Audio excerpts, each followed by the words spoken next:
तो वो भी आपकी झोली में कुछ ना कुछ देकर जाती है।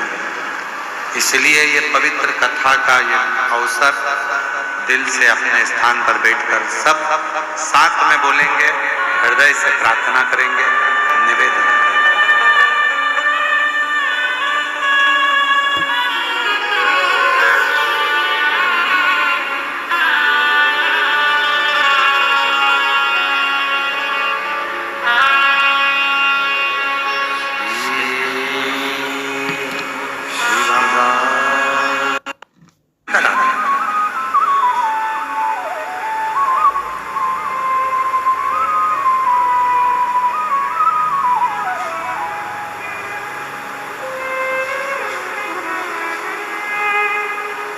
भगवान देवाधिदेव महादेव से हमेशा एक बात कहा करो, तुम्हारे घर में बंदूक रखी है, तुम्हारे घर में तलवार रखी है, तुम्हारे घर में फरसा रखा है, तुम्हारे घर में डंडा रखा है, तुम्हारे घर में कोई शस्त्र रखा है, शिव जी से ये प्रार्थना करा करो, भोले बाबा इतनी कृपा करना कि हमारे जीवन में कभी इन शस्त्र को उठाने की जरूरत ना पड़े। हमारी वाणी के द्वारा, हमारी वाणी के द्वारा, हमारे शब्दों के द्वारा, हमारे प्रेम के द्वारा ही संपूर्ण जगत हमारे अनुकूल होता है।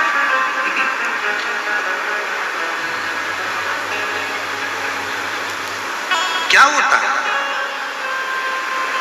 कभी किसी थानेदार से जाकर पूछना, कभी किसी थाने में जाकर किसी थानेदार से जाकर पूछना कि उनके पास दिन भर में कितने केस आते हैं, कितने केस। 10 मिनट का क्रोध आया, तलवार उठाई, चप्पू उठाया, किसी को मार दिया। कितनी देर का गुस्सा था? 10 मिनट का। कितनी देर का क्रोध था? 10 मिनट का। 10 मिनट का क्रोध आया, चप्पू उठाई, तलवार उठाई, डंडा उठाया, किसी को मार दिया।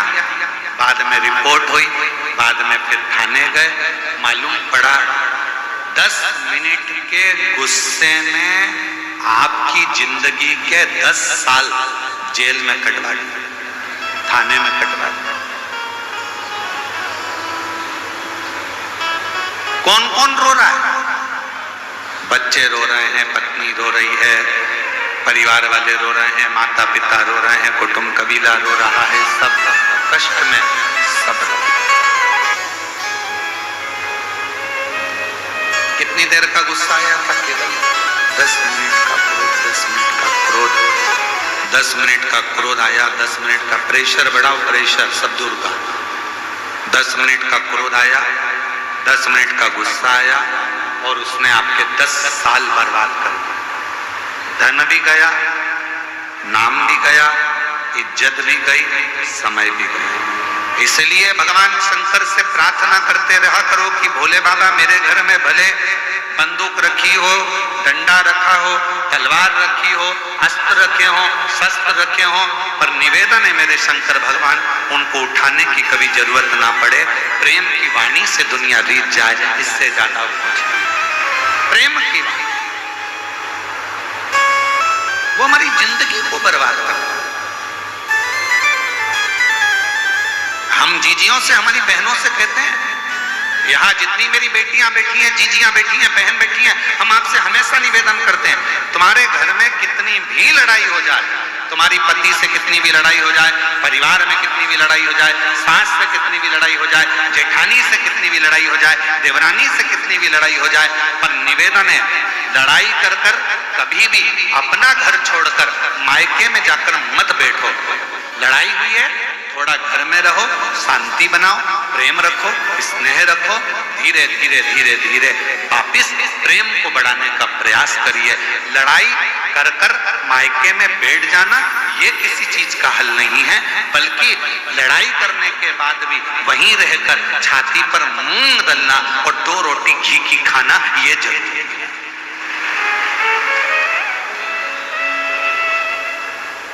क्यों रूठ कर जाते?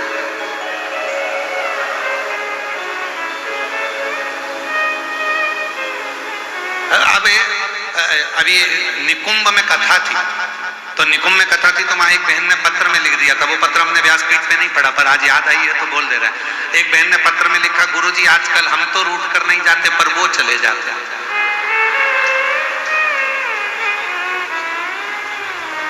अब हम उनसे पूछने वाले थे पत्र के माध्यम से कि वो रूठ कर कहाँ चले जाते हैं, कि पता नहीं कहाँ उनके रिश्तेदार क्या चले जाते हैं, फिर 2 दिन बाद 3 दिन बाद आ जाते हैं। तो हमने कहा 2-3 दिन बाद आ तो जाते हैं ना, यही बहुत है। पुरुष जाएगा तो आ भी जाएगा, पर मेरी जीजी और तुम इतना बड़ा मुंह लेकर जाती हो कि अब तो जाऊंगी नहीं, चाहे कुछ भी हो जाए, अब नहीं जाऊंगा, तो वो दिक्कत है। इतना नहीं, हम हमारे बाबा की बेटी हैं, हम हमारे शंकर जी की पुत्री हैं, और तुम्हारे घर में जितने माता पिता हैं ना, आप सबके वो शिव और पार्वती का ही रूप है, आप उनकी बेटी हो, तो हम अपने संस्कारों से विहीन कैसे हो जाए? आप सबको मालूम होगा शंकर जी की बेटी अशोक सुंदरी, जब विवाह हो गया अशोक सुंदरी का, और विवाह होने के बाद अशोक सुंदरी के पति एक बार वन से निकलकर आ रहे थे और एक असुर ने अशोक सुंदरी के पति को रोक लिया। अशोक सुंदरी के पति को जब उस असुर ने, उस दैत्य ने अशोक सुंदरी के पति को जब रोका, असुर ने जब अशोक सुंदरी के पति को रोका, तो उस असुर को नहीं मालूम था कि अशोक सुंदरी का पति है।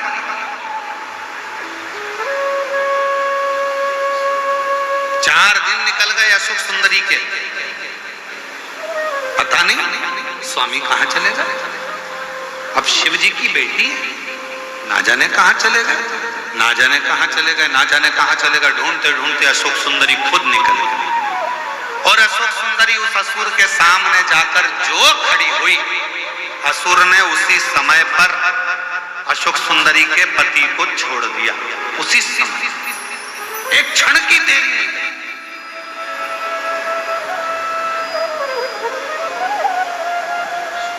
अर्थात शिव महापुराण की कथा कहती है कि एक पति, प्रेशर नहीं आ रहा है भाई, इसको खोलो ना प्रेशर को, उसको माइक पे। शिव महापुराण की कथा कहती है, भगवान शंकर का चरित्र कहता है, शिव कथा कहती है, शिव तत्व कहता है। एक नारी अपने पति के लिए उसकी ढाल बनकर खड़ी होती है, और बड़े से बड़े काल से भी अपने पति को बचाकर लेकर आ जाती है। वो भारत की नारी, भारत की अपने पति को काल से भी छुड़ाकर, काल से भी निकाल कर, काल से भी छुड़ाकर लेकर आ जाती है। काल से शिव तत्व कह रहा है। तारकासुर के तीनों बेटों ने शिवजी का बखान अपने पिताजी के मुख से सुना था।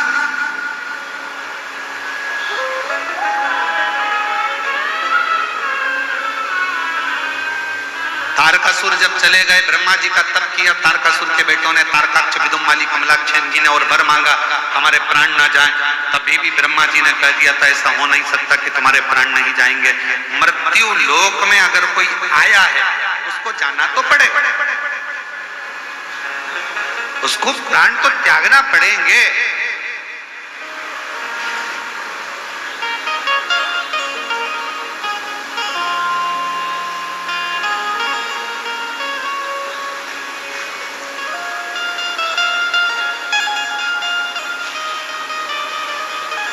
कोई जल्दी जाएगा, कोई लेट जाएगा, कोई झोपड़े से जाएगा तो कोई महल से जाएगा। जीवन है, जाना तो है, आज नहीं तो कल जाना। तो तारकासुर के तीनों बेटों को ब्रह्मा जी ने कहा मृत्यु तो आई, तो उन्होंने कहा फिर दूसरा वर दे दीजिए। कौन सा वर? अगर मृत्यु आना ही है तो ऐसा वर दीजिए, हम तीनों की तीन नगर का निर्माण कर दीजिए, उस 3 नगर में हम रहेंगे, हमारे प्राण छूटे तो तो एक साथ छूटे, हम मरे तो एक साथ मरे, हमारे प्राण जाएं तो एक साथ जाएं। ब्रह्मा जी ने तथास्तु कहा, ठीक है, तुम्हारे तीनों के प्राण जाएंगे तो एक साथ जाएंगे। वर मिल गया ब्रह्मा जी का। अब तीनों ने अपनी अपनी पुरी का निर्माण कर लिया और तीनों ने अपनी अपनी पुरी का निर्माण करा। तीन पुरी में तीनों रहने लगे। समय आया, खूब उत्पात उन्होंने मचाया। तब भगवान शिव जी के सामने जाकर विनय करा। शिव जी ने कहा कि मैं आप सब 33 कोटि देवताओं से निवेदन करूं कि आप पशु बन जाओ, मैं तुम्हारा पति बन जाऊं। पति का मतलब मालूम है आप लोगों को? हर हर। पति का मतलब मालूम है? पति का मतलब होता है भरण पोषण करने वाला।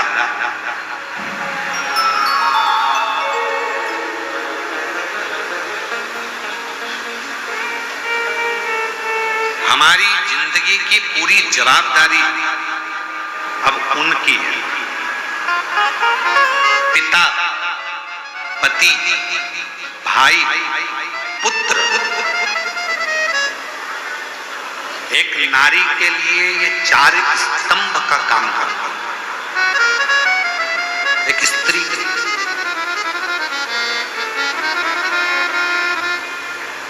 बहुत बड़ा स्तंभ है, बहुत बड़ा स्तंभ।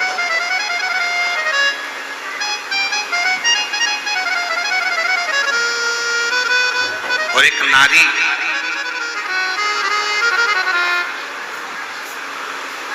जब किसी लड़के से विवाह होता है तो उस लड़के को भी ये समझना चाहिए कि अब ये अपना घर छोड़कर आ रही है, मतलब पूरी जवाबदारी अब मेरी है। भरण पोषण करना। माता का और पिता का सबसे बड़ा कार्य क्या है? पिता का काम है बच्चे को अच्छी शिक्षा देना, पिता का काम है बच्चे के पढ़ाई का खर्चा उठाना, पिता का काम है बच्चों को कपड़े पहनाना, पिता का काम है बच्चों के लिए भोजन की व्यवस्था करना, पिता का काम है बच्चों को अच्छा धन वैभव संपदा देना। पर पिता से ज्यादा जरूरी काम माता का होता है कि घर में जो बच्चे पढ़ाई कर रहे हैं, घर में जो बच्चे रह रहे हैं, उनको अपने घर के संस्कारों में ढालना और उन बच्चों को सही मार्ग निश्चित करना, प्रशस्त करना। ये माँ का कर्तव्य ज्यादा बड़ा होता है।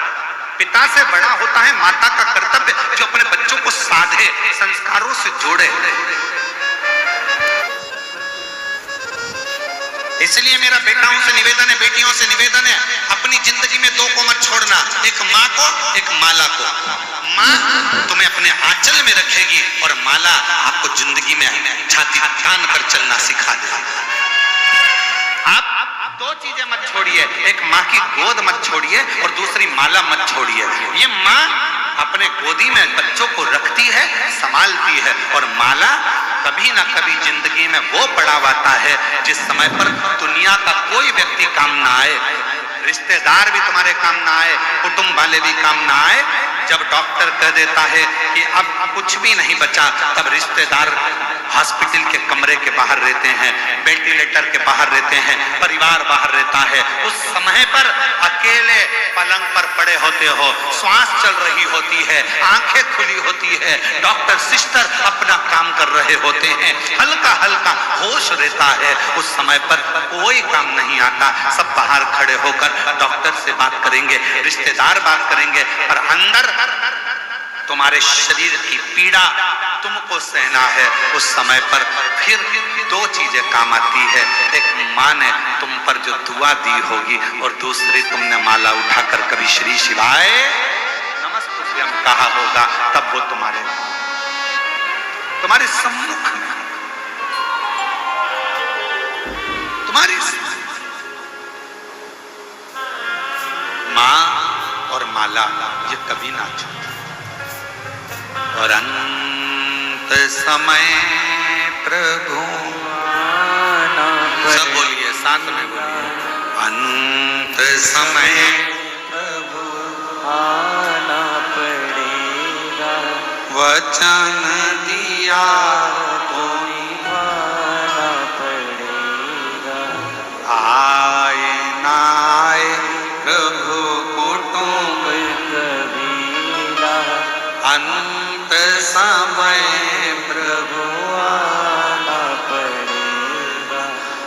वचन दिया तो निभाना पड़ेगा, अंत समय प्रभु आना पड़ेगा। कौन आए? कौन तुम्हारे अंत समय में आने वाला है? अकेले पलंग पर होगे, सब बाहर होंगे, सब।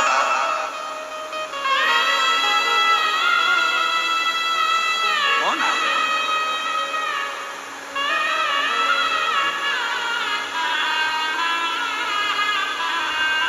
कितना बड़ा बंगला है तुम्हारा, वो प्रॉपर्टी नहीं है। कितनी जमीन है तुम्हारी, वो प्रॉपर्टी नहीं है। कितनी गाड़ियां खरीदी, वो प्रॉपर्टी नहीं है। सबसे बड़ी प्रॉपर्टी कब नजर आती है? जब व्यक्ति मरता है, अर्थी पर सोता है, तब समझ में आता है कि व्यक्ति की प्रॉपर्टी कितनी है, मतलब उसका व्यवहार कितना है, तब समझ में आता है। पड़ा है अर्थी पर, पड़ोसी भी नहीं आते किसी किसी के, रिश्तेदार भी नहीं आते, नातेदार भी नहीं आते, पड़ा प्रॉपर्टी। हमारे को लगता है जमीन जायदाद घर बंगला ये हमारी प्रॉपर्टी, नहीं नहीं, हमारी सही प्रॉपर्टी हमारा व्यवहार। एक जेठानी और देवरानी में लड़ाई हो जाती है, वो अपने घर चली जाती है, वो अपने घर चली जाती है, सबका घर, सबका मकान, सबका अपना हो जाता है, एक दूसरे का मुंह नहीं देखते। क्यों? क्योंकि उन्होंने सब कुछ बनाया, बंगला भी बना लिया, गाड़ी भी बना ली, सब कुछ कर लिया। दोनों के पति कमा रहे हैं, दोनों कमाकर बंगला भी बना रहे हैं, गाड़ी भी ला रहे हैं, पर उसकी प्रॉपर्टी, वो जो प्रेम की प्रॉपर्टी थी, वो नहीं बढ़ा।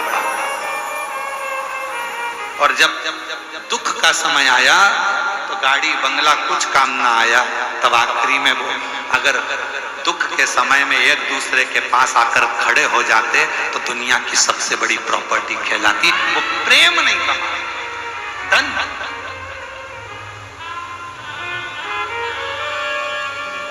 और हमारा निवेदन है, कभी आइए कुबेरेश्वर धाम पर आकर दर्शन कर जाना, जहां पर हजारों लोग प्रतिदिन सुबह 10 बजे से लेकर रात्रि के 7 बजे तक भरपेट रोटी सब्जी मीठा नमकीन भोजन भरपेट पाते हैं। कभी आइए कुबेरेश्वर धाम पर, वहां पर आकर रजिस्टर चेक करिए, जहां पर पूरे भारत के ना जाने कितने बेटा और बेटी हैं जिनके स्कूल की फीस, कॉलेज की फीस जमा करी जाती है और उनको पढ़ाया जाता है। कभी आइए कुबेरेश्वर धाम पर, वहां आकर देखिए कि प्रतिदिन कितने शिविर नेत्रों के लग रहे हैं, कितनों की आंखों का ऑपरेशन हो रहा है, कितनों की चिकित्सा हो रही है, कितनों के इलाज हो रहे हैं। कभी आइए कुबेरेश्वर धाम पर कि कुबेरेश्वर धाम के आसपास में भी अगर किसी के प्राण छूट जाते हैं और उसकी बॉडी ले जाने के लिए अगर एम्बुलेंस नहीं मिलती तो सीहोर कुबेरेश्वर धाम से उसके नगर तक उस बॉडी को भेजा जाता है। कभी आइए कुबेरेश्वर धाम पर और वहां आकर देखिए कि हम अपने जीवन में कौन सा सत्कर्म कर रहे हैं, क्या चल रहा है, कौन सा हॉस्पिटल, किस तरह का भोजन, किस तरह का व्यवहार, किस तरह का आनंद अपने जीवन में। और आपसे भी कहते हैं आप 1 रुपया किसी को मत दो, कभी दान मत करो किसी को भी, पर इतना याद रखो अपने परिवार में, अपने मोहल्ले में, अपनी कॉलोनी में, अपनी सोसाइटी में कोई बच्चा पढ़ने में होशियार है और उसके पास पैसा नहीं है तो एक बार स्कूल की फीस जमा कराकर उस बच्चे की जिंदगी बनाने का प्रयास करें। दुनिया में 2 दान सबसे बड़े होते हैं, एक शिक्षा का, एक चिकित्सा का, देने का प्रयास करिए। कभी विचार करना, आना कुबेरेश्वर धाम, रहना, विचार करना। हम कुबेरेश्वर धाम आए हैं, जरा यहाँ का नजारा देखें, केवल कंकर शंकर पूजन नहीं, यहाँ की व्यवस्थाओं को भी देखा जाए, यहाँ का आनंद भी देखा जाए कि क्या है ऐसा, क्या है?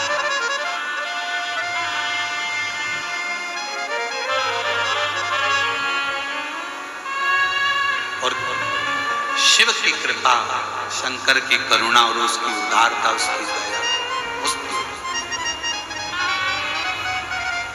और मेरे भोले तेरा सहारा है, मेरे भोले तेरा सहारा है, मेरी नैया का तू किनारा,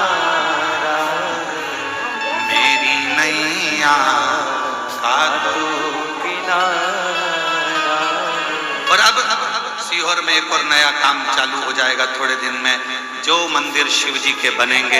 शिवलिंग नहीं है तो कुबेरेश्वर धाम से शिवलिंग भी दिया जाएगा, नंदी भी दिया जाएगा, जिससे पूरे भारत में, पूरे विश्व में सनातन धर्म स्थापित हो। गांव-गांव में जैसे अन्य धर्म के लोगों ने छोटा छोटा अपना केंद्र बना रखा है, हम कुबेरेश्वर धाम के नाम से कोई दूसरा केंद्र नहीं बनाएंगे, पर तुम्हारे दिल को कुबेरेश्वर धाम बना देंगे और तुम्हारे गांव को कुबेरेश्वर धाम बना देंगे। हम कोई दूसरा केंद्र नहीं बनाएंगे। कोई हमसे पूछे, क्यों गुरुजी, क्या आप छत्तीसगढ़ में कुबेरेश्वर धाम का केंद्र बनाओगे, क्या महाराष्ट्र में बनाओगे, क्या उत्तर प्रदेश में? कहीं नहीं बनाएंगे। एक ही जगह बहुत है, मायका एक ही ठीक है, 10 मायके नहीं करना है। आपका घर एक ही बहुत है, उसी घर से पूर्ति हो जाती है, तो 10 घर क्यों? हम नहीं बनाएंगे, पर पूरे गांव-गांव में शंकर के शिवलिंग रखवा देंगे। पूरे गांव-गांव में, नगर-नगर में पेड़ों के नीचे शिवलिंग रखवा देंगे। आज नहीं तो कल कोई धर्मात्मा पैदा होगा, जब पेड़ के नीचे रखा हुआ शिवलिंग देखेगा तो कोई तो छत डालकर चले जाएगा और शिव जी की स्थापना करेगा प्रत्येक नगर-नगर में। और ये भिलाई की सावन की कथा में ये अभी यहाँ से जाने के बाद, कल की कावड़ करने के बाद बहुत सारे मूर्तिकारों को सीहोर निमंत्रण दिया जाएगा। मूर्तिकारों से बैठकर बात करी जाएगी और जो आप लोग जो दान देते हो, उस दान से उन शिवलिंगों का निर्माण होगा और पूरे भारत की भूमि पर गांव-गांव में शिवलिंग स्थापित।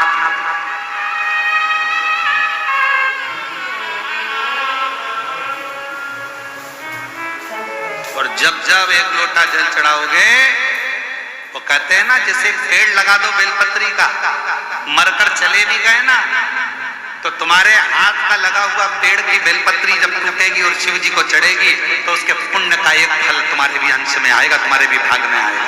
तो वो पुण्य का अपने साथ। और मत बुरे कर्म कर वरना पछताएगा, भगवान की आंखों से बच नहीं पाएगा, तू बच नहीं पाएगा। अरे ओ जानी मत नादानी। शिव शिव। हमारे बीच में छत्तीसगढ़ शासन के माननीय मुख्यमंत्री जी श्री विष्णुदेव साहे जी पधारे हैं। एक बार जोरदार ताली बजाकर स्वागत, वंदन, अभिनंदन मैं आमंत्रित करता हूं। आप व्यासपीठ का पूजन करने के लिए पधारें और जोरदार ताली बजाकर माननीय मुख्यमंत्री जी का, छत्तीसगढ़ शासन के माननीय मुख्यमंत्री जी श्री विष्णुदेव साहे जी एवं उनकी धर्मपत्नी श्रीमती कौशल्या देवी जी साहे जी यहाँ पधारे हैं। एक बार जोरदार ताली बजाकर, पूरा पंडाल जोरदार ताली बजाकर गर्जना करे। बड़े सहज सरल सनातन धर्म को एक मजबूती देने वाले मुख्यमंत्री जी आपके छत्तीसगढ़ में श्री विष्णुदेव जी साहब। हम कहते हैं कि कुछ देवाधिदेव महादेव की इन पर बड़ी करुणा और बड़ी कृपा है, दया है।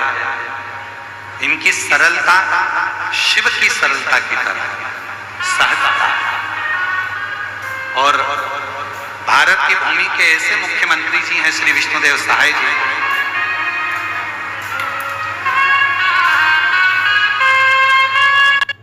पंडित श्री प्रदीप मिश्रा जी, उनके सभी सहयोगीगण और ऐसे पवित्र महीने में यहाँ पर 7 दिन हृदय से अभिनंदन स्वागत करते हुए और बाबा भोलेनाथ का, माता पार्वती का आशीर्वाद हमेशा छत्तीसगढ़ के ऊपर में बनी रहे, सबके घर में खुशहाली हो ऐसा कामना कर